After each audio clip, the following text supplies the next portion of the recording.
Class number 38 में सूरतुल वाक़िया की आयत नंबर 9 से आयत नंबर 17 तक पढ़ेंगे। यहाँ से सबक शुरू करेंगे और यहाँ तक सबक पढ़ेंगे। इस सबक को दो दो मरतबा मैं पढ़ूँगा, उसके बाद आप इस सबक को कम से कम 10 से 15 मरतबा पढ़कर अच्छी तरह याद कर लीजिएगा।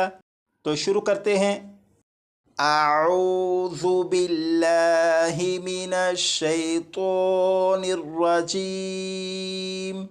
बिस्मिल्लाहिर रहमानिर रहीम।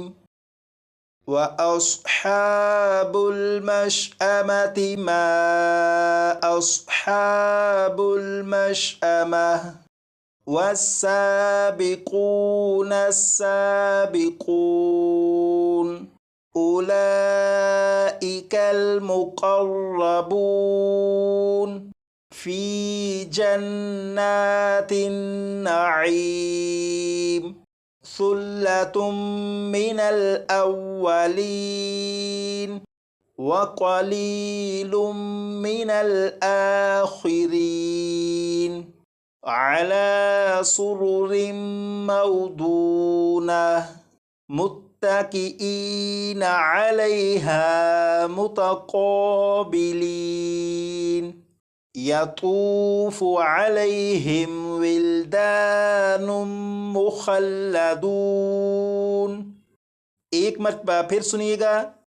व अस्हाबुल मशअमति मा अस्हाबुल मशअमह वस्साबिकून अस्साबिकून उलाइकल मुक़र्रबून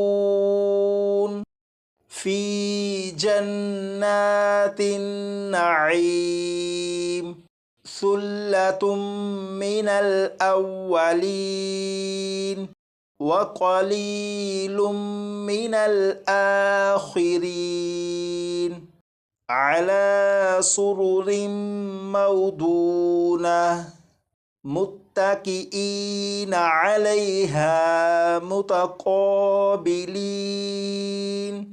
यतूफ़ु अलैहिम विल्दानुम मुख़ल्लदून।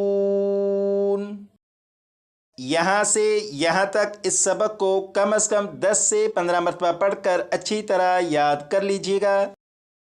क्लास नंबर 38 में तजवीद के कवायद में से वक्फ़ के एक कायदे की दोहराई करेंगे। यहाँ पर आप देखें, लिखा है अगर किसी लफ्ज़ के आखिरी हर्फ पर दो ज़बर हों तो उन्हें वक्फ़ में अलिफ से बदल देंगे। इसका मतलब यह है कि अगर किसी लफ्ज़ के आखिरी हर्फ पर दो ज़बर हों और उस लफ्ज़ को जब वक्फ़ की हालत में पढ़ेंगे तो दो ज़बर को नहीं पढ़ेंगे, बल्कि वक्फ़ की हालत में दो ज़बर को अलिफ से बदल कर पढ़ेंगे। जैसे यहाँ पर आप देखें, ये जो लफ्ज़ है ये है अल्फ़ाफ़न, लेकिन जब इस लफ्ज़ को वक्फ़ में पढ़ेंगे तो ये लफ्ज़ इस तरह पढ़ा जाएगा अल्फ़ाफ़ा। अब यहाँ पर देखें, ये जो लफ्ज़ है इस लफ्ज़ के आखिर में यहाँ पर ये जो अलिफ है ये अलिफ क्यों है?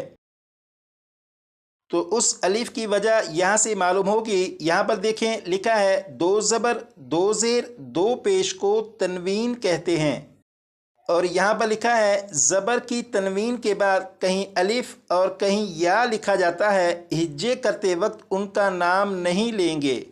जैसे यहाँ पर आप देखें, ता के ऊपर दो ज़बर हैं यानी ज़बर की तनवीन है, और ज़बर की तनवीन के बाद यहाँ पर अलिफ लिखा हुआ है।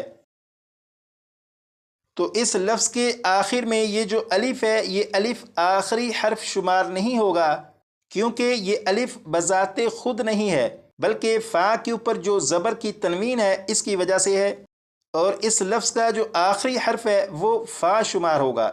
इस कायदे को अच्छी तरह से याद कर लीजिएगा ताकि आपके पढ़ने में मज़ीद बेहतरी आ सके।